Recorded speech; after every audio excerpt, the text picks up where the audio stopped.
Welcome to மாயா பஜார். நிர்மலா கஜேந்திரன். இன்றைக்கு நாம் பார்ப்பது நெல்லிக்காய் சாதம்.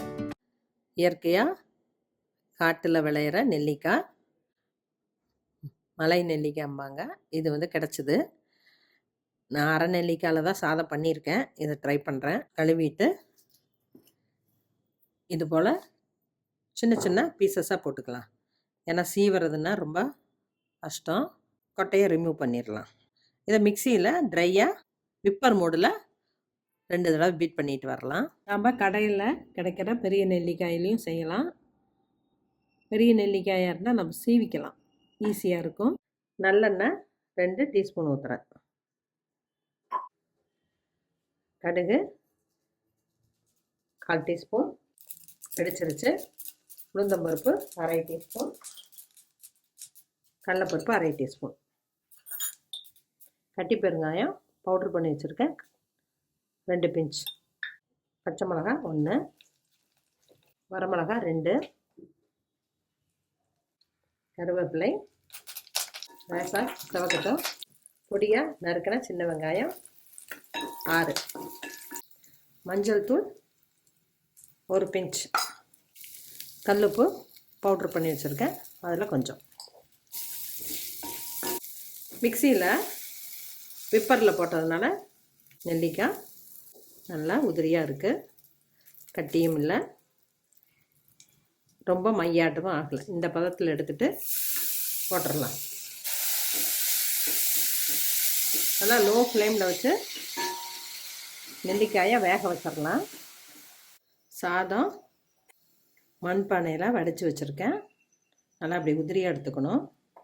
குக்கரில் வைக்கிறதா இருந்தால் கொஞ்சம் தண்ணியை 1/2 டம்ளர் கம்மி பண்ணி இது போல் குழையாமல் எடுத்துக்கணும். இதில் 1 டீஸ்பூன் நல்லெண்ணெய் விடுறேன். அப்போ இன்னும் கொஞ்சம் உதிரியாக கிடைக்கும்.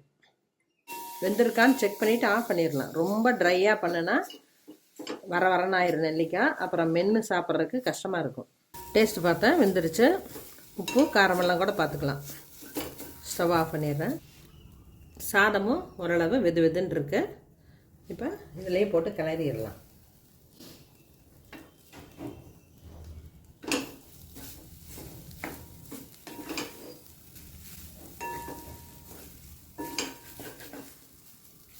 சாதம் அளவாக போட்டு கிளறி டேஸ்ட்டு பார்த்துக்கிட்டு ஆட் பண்ணிக்கலாம். ரொம்பவும் சப்புன்னு போயிடக்கூடாது. இந்த புளிப்பு சுவை இருக்கணும். ரொம்ப புளிப்பாக இருக்குது, இன்னும் கொஞ்சம் சாதம் இருக்குது, போட்டுறேன். கொத்தமல்லி தழை கொஞ்சம். இது வீட்டில் செஞ்ச இட்லி பொடி, இதில் கொஞ்சம் போடலாம். லெமன் ரைஸுக்கு இது போல் கொஞ்சம் இட்லி பொடி போட்டால் நல்லாயிருக்கும். இட்லி பொடி இல்லாதவங்க கொஞ்சமாக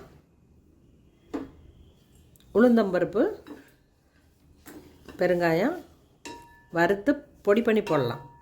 அரை நெல்லிக்காயில் தான் பண்ணியிருக்கேன். அது எலுமிச்சம்பழம் சாதத்தை போலவே ரொம்ப நல்லாயிருக்கும். இதில் கொஞ்சம் அந்த துவர்ப்பு தன்மை தெரியுது. நம்ம உடம்புக்கு துவர்ப்பும் கண்டிப்பாக தேவை. வித்தியாசமாக இருக்குது. மேலாக நல்லெண்ணெய் 1/2 டீஸ்பூன் ஊற்றிருக்கேன். நெல்லிக்காய் சாதம் ரெடி ஆயிடுச்சு. இதோட கொத்தமல்லி சட்னி, புதினா சட்னி செஞ்சு சாப்பிட்டா நல்லாயிருக்கும். ஃப்ரை ஏதோ ஒன்று செஞ்சு சாப்பிட்லாம். குழந்தைங்களுக்கு வித்தியாசமாக இருக்கும். குழந்தைங்களுக்கு நெல்லிக்காய் கொடுத்த மாதிரியும் இருக்கும். விட்டமின் சி நிறைஞ்சது. வாரம் ஒரு தடவை கண்டிப்பாக நம்ம உணவில் சேர்த்தலாம். துவர்ப்பு சுவையும் உடம்புக்கு தேவை, அதுவும் இதில் அதிகமாக இருக்குது. செஞ்சு பாருங்கள், சாப்பிட்டு பாருங்கள். பிடிச்சிருந்தா சப்ஸ்கிரைப் பண்ணுங்கள், ஷேர் பண்ணுங்கள். தேங்க்யூ.